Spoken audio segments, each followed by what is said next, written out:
Se você tem 40, 50 anos ou mais e tem tido alguns sintomas para urinar, fique atento no vídeo que a gente vai descrever alguns sintomas e que podem demonstrar que você tem o crescimento benigno da próstata.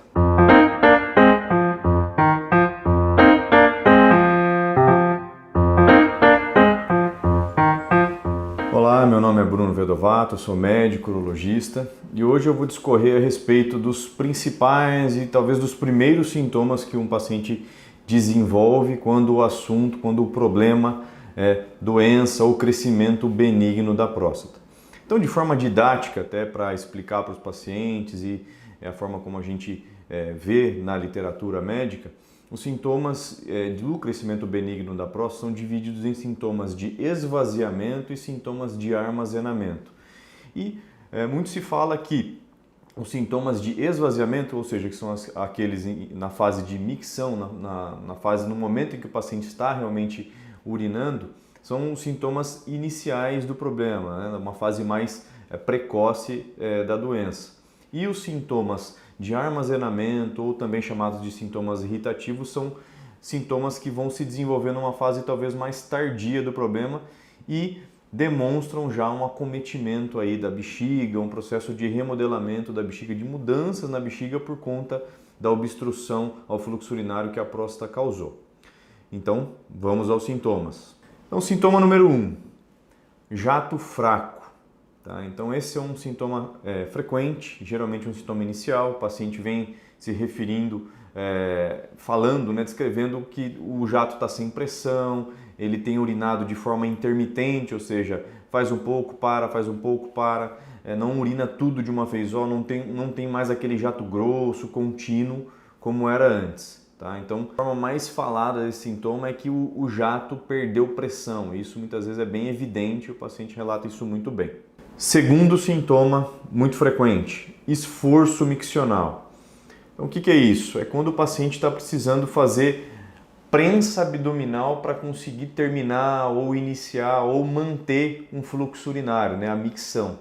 Então é quando ele tem que fazer um pouco de força, apertar ali a barriga, contrair, ou seja, ele está fazendo uma força extra para ajudar a bexiga a se esvaziar, porque muito provavelmente existe a obstrução lá causada pela próstata e a bexiga já não está dando muito conta de fazer o trabalho dela. Então ele tem que fazer um pouco de esforço, às vezes numa fase inicial mais para terminar a micção, mas uma fase às vezes mais adiantada, ou isso também é muito variável, Isso pode acontecer durante todo o ato miccional.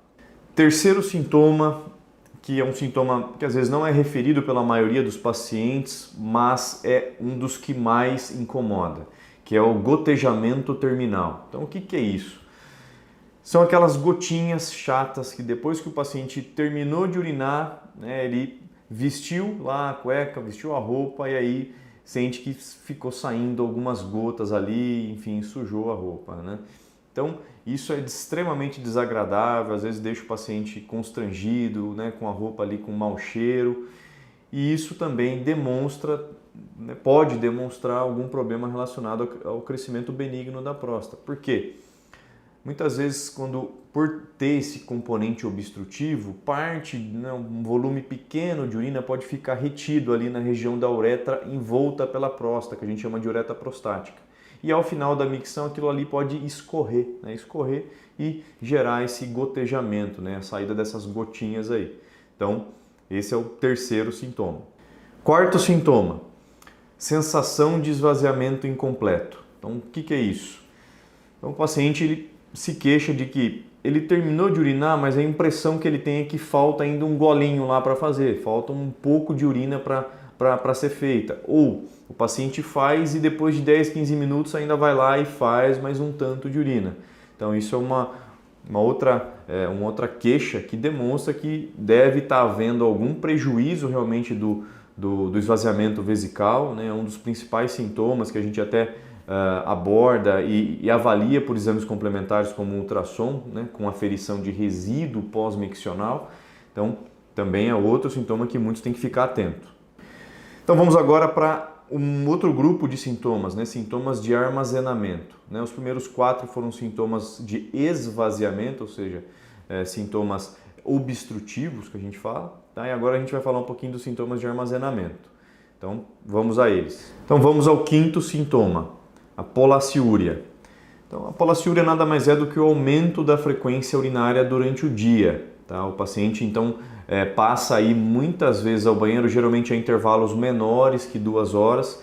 Isso geralmente demonstra que a bexiga dele perdeu um pouco da capacidade de armazenamento de volumes maiores de urina, né? Ela perdeu aquela elasticidade e, por consequência, também a complacência, que é a capacidade de armazenar volumes maiores a baixa pressão. Então, a pressão dentro da bexiga ela aumenta de forma precoce, o paciente sente vontade de urinar, então, precocemente, acaba indo muito mais vezes ao banheiro durante o dia.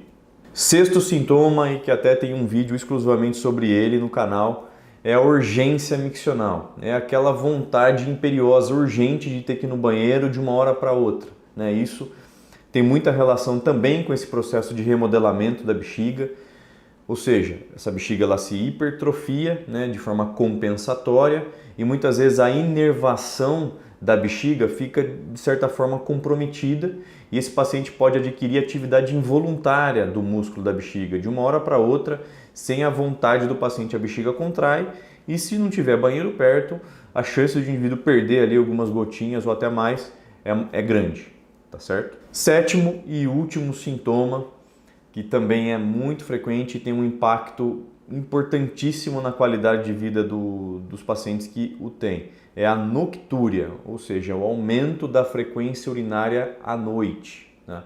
Então, muitas vezes esse paciente, ele não acordava à noite, ou acordava no máximo uma vez, ele passa a se queixar de que está acordando 3, 4, até 5 vezes, ou seja, tem um sono de péssima qualidade, né? Deita para dormir, daqui a pouco vem aquela vontade que incomoda, ele não acha posição na cama, tem que levantar para urinar.